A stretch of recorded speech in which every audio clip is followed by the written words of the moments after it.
శ్రీరామచంద్ర పరబ్రహ్మణే నమః. శ్రీగురుభ్యో నమః. శ్రీమాత్రే నమః. శ్రీగణేశాయ నమః.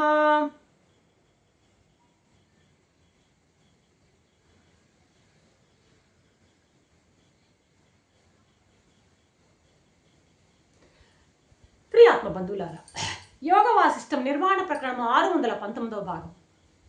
బృహస్పతి కొడుకు కచుడు తండ్రి ఈ సంసారం అనేటువంటి పంజరంలోంచి బయటపడడం ఎలా అని ప్రశ్నిస్తున్నాడు. దానికి తరుణోపాయం ఏమిటో మీరు సెలవివ్వండి అని సవినయంగా అడుగుతున్నాడు అనమాట. అడుగుతూ కొనసాగిస్తున్నాడు ఆ యొక్క ప్రశ్నని. మనకి విషయం తెలుసు కదా అయ్యా, ఈ జంతువు ఉన్నదే అంటాడు. జంతువు అంటే ఈ మానవుడు ఒక తంతువు, ఈ జంతువుకు ఒక తంతువు ఉందట. అర్థమైందా? అంటే ఒక సూత్రంతో బంధింపబడి ఉన్నట్ట. ఆ సూత్రం ఆ దారానికి ముడివేయబడి ఉన్నాడంట ఈ జీవుడు. ఏంటా దారం అంటే ప్రాణం అటది. ఆ ప్రాణమే బంధం. అది లేకపోతే ఇక ఆ ప్రాణం అనేది లేకపోతే ఈ శరీరం ఒట్టి కట్టే. అది బంధిస్తున్నది జీవుణ్ణి ఇక్కడ లోపల.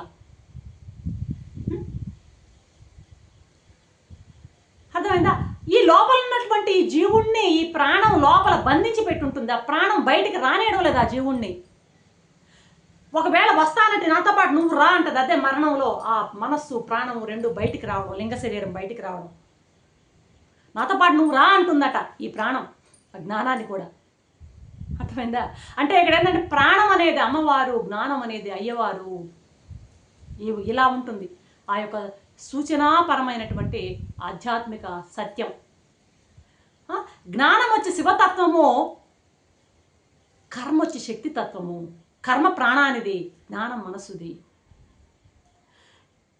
ఈ జ్ఞానము ఎప్పుడు కదలదుది.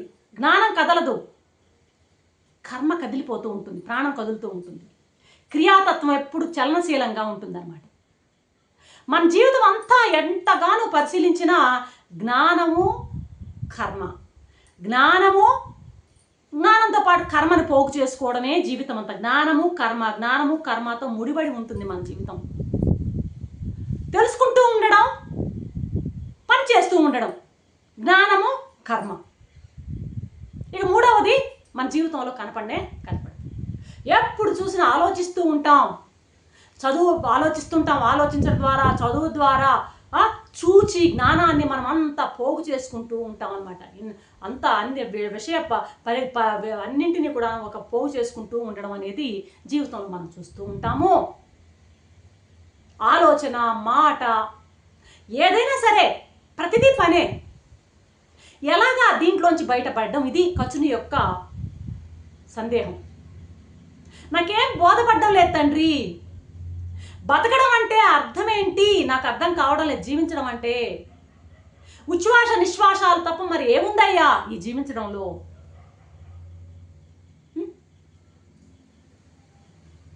ఈ జీవశక్తే మనకు ఒక సూత్రం. ఇంద్రియ శక్తులన్నీ కూడాను ఆ ప్రాణం అనేటువంటి సూత్రంలో ఆ ప్రాణం అనేటువంటి ఆ సూత్రంలో గుచ్చినటువంటి పూసలు ఇంద్రియ శక్తులు. ఏది జ్ఞానేంద్రియ కర్మేంద్రియ శక్తులన్నీ కూడా.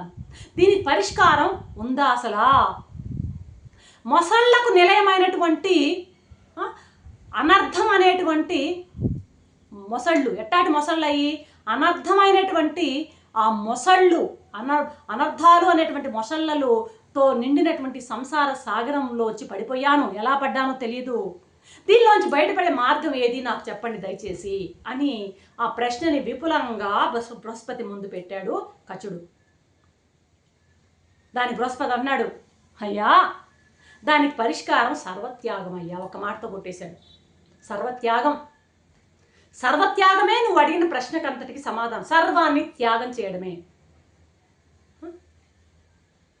అర్థమైందా? ఏదేది నీ చుట్టూ ఉందో, దేనిని ఆలోచిస్తే నీకు స్ఫురిస్తున్నదో, ఏదేది నీకు అనుభవానికి వస్తున్నదో, అనుకూలంగా కానీ ప్రతికూలంగా కానీ ఏదేది నీకు అనుభవానికి వస్తుందో, ఏది ప్రతి క్షణం నీకు అనుభవానికి, అది అనుకూలమైన ప్రతికూలమైన ప్రతి క్షణం వస్తుందో అది సర్వము. సర్వము అంటే నేనేమన్నాను? సర్వత్యాగం అన్నాను. సర్వత్యాగం అంటే నీకు అనుమానం రావచ్చు. ఏంది సర్వత్యాగం? ఏంటి సర్వత్యాగం? నీకు ఏదేది నీ చుట్టూ ఉన్నదో అది సర్వము. దేన్ని నువ్వన్నీ ఏవేవి నీ ఆలోచనలో స్ఫురిస్తున్నదో అదంతా సర్వమే. ఏవేవి నీ అనుభవాలకు వస్తున్నాయో అదంతా సర్వమే. ఏదేది నీకు అనుకూలమైన అనుభవం అది సర్వమే, ప్రతికూలమైన అనుభవమైనా అది సర్వమే. ప్రతి క్షణం నీకు అనుభవానికి ఏదైతే వస్తుందో దానిని నేను ఇప్పుడు సర్వం అంటున్నాను. సర్వాన్ని త్యాగం చేసేయి. సంసారానికి అదే మందు. అర్థమైందా? దానిని కనుక నువ్వు త్యాగం చేయగలిగితే ఈ సంసార సాగరం నుండి నువ్వు బయటపడగలగలవు. కాబట్టి సర్వము వదిలే. ఇప్పుడు నేను చెప్పిన సర్వాన్ని వదిలే. ఒక్కటి మాత్రము వదలకు. అదా ఏది? ఒక్కటి తప్ప. ఏది?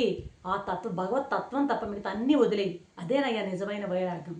అన్నిటిని వదిలేయి. దర్జాగా బతుకు.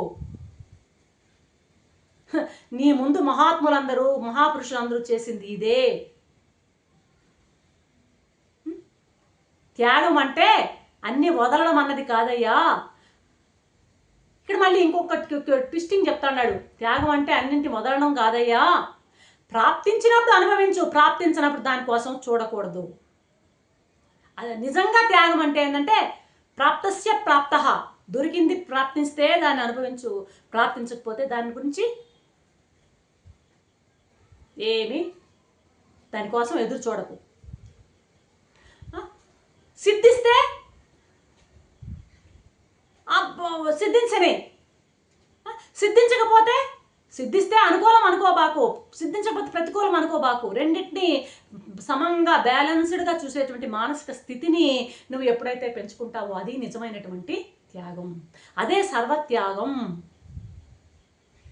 అర్థమవుతా అంటున్నాడు బృహస్పతి.